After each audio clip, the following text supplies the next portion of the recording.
already know what to do. That's the part you keep trying to avoid. You don't have a lack of information. You're not confused. You're stalling, dressing it up as thinking, planning, researching, whatever sounds more respectable than what it really is. Avoidance.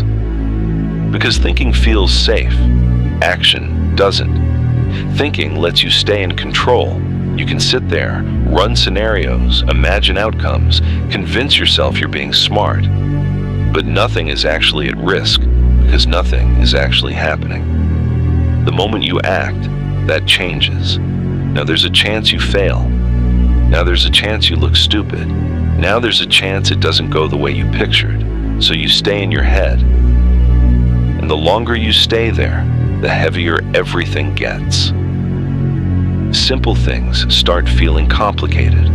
Small decisions feel like they carry huge consequences. You start overanalyzing things that don't deserve that much attention. You turn one step into 10, then into 100. And suddenly you're stuck, not because the path is hard, but because you've made it impossible in your mind. Here's the truth you don't want to accept. You're not going to think your way into clarity. Clarity comes after you move, not before. You act, you see what happens, you adjust. That's how it works, not the other way around. You're waiting to feel ready. That's the trap. Ready isn't a feeling that shows up one morning and tells you it's time. Ready is something you build by doing the thing you keep avoiding. You earn it through repetition, through small steps, through showing up when you don't feel like it. Right now, you're trying to skip that part. You want certainty without effort. You want guarantees before you commit. You want to know it will work before you even begin. That's not how this works. There are no guarantees. There's no perfect moment. There's no version of this where everything lines up and suddenly it's easy. You either move forward while it's uncomfortable, or you stay where you are and pretend you're figuring it out. And time keeps moving either way.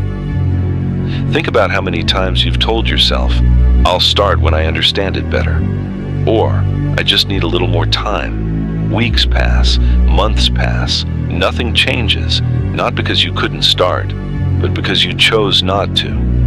That's the part you have to own.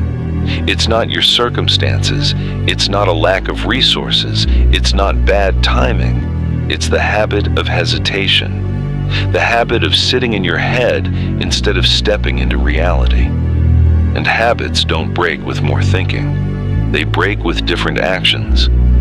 You don't fix overthinking by solving every possible problem in advance. You fix it by moving before your brain has time to talk you out of it. You already know that voice, the one that shows up the second you're about to do something uncomfortable. It starts asking questions. What if this doesn't work? What if you mess it up? What if people judge you? That voice isn't trying to help you. It's trying to keep you where it's safe. And if you listen to it every time, you don't grow. You just get better at staying stuck. So the answer isn't to silence it completely. That's not realistic. The answer is to stop treating it like it's in charge. Let it talk, but don't obey. You don't need confidence to act. That's another lie you've been buying. Confidence is the result, not the requirement. You act first. You feel unsure, awkward, maybe even embarrassed. You do it anyway. Then you do it again and again. That's where confidence comes from, not from sitting around thinking about it until it feels comfortable. It's never going to feel comfortable. You're trying to make the unknown predictable. That's why you keep thinking. You want to remove uncertainty, but uncertainty is part of the process. It doesn't go away. You just get better at moving through it. Right now, you're wasting energy trying to eliminate something that can't be eliminated. Instead, use that energy to take one step, not 10, not the perfect plan. One step. Send the message, start the project, go to the place. Do the thing you've been circling around for days or weeks or months, and don't make it bigger than it is.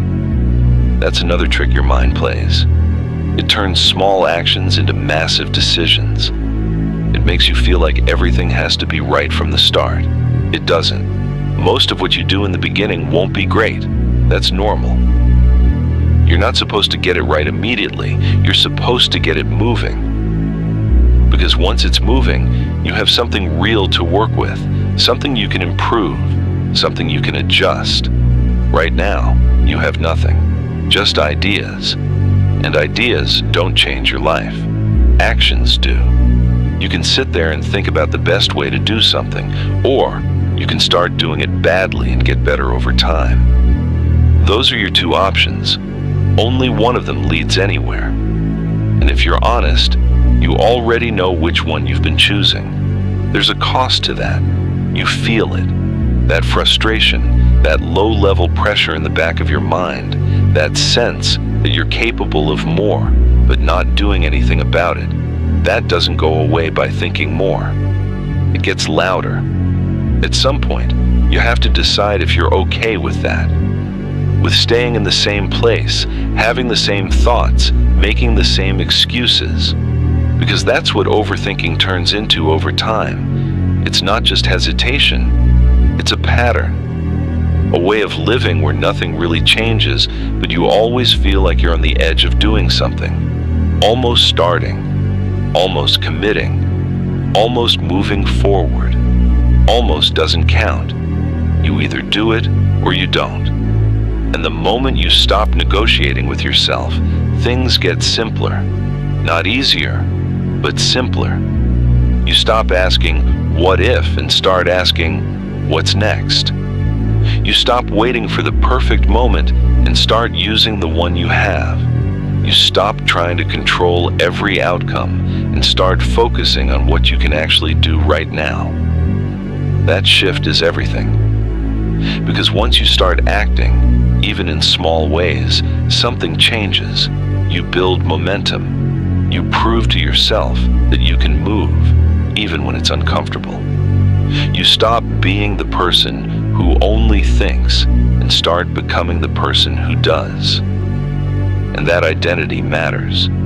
You don't become disciplined by thinking about discipline. You become disciplined by doing things you don't feel like doing, consistently.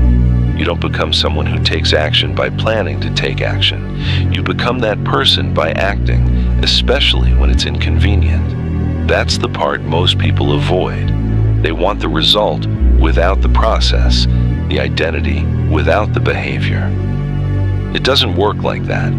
You build it piece by piece, action by action, day by day. And it starts with something small, something you've been putting off, something you know you should do, but keep delaying. Do that. Not tomorrow, not later, now.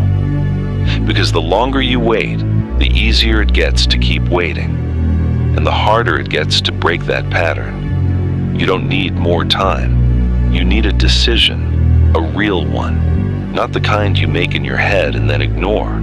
The kind you follow with action. Right after this, not when you feel ready. That's the difference.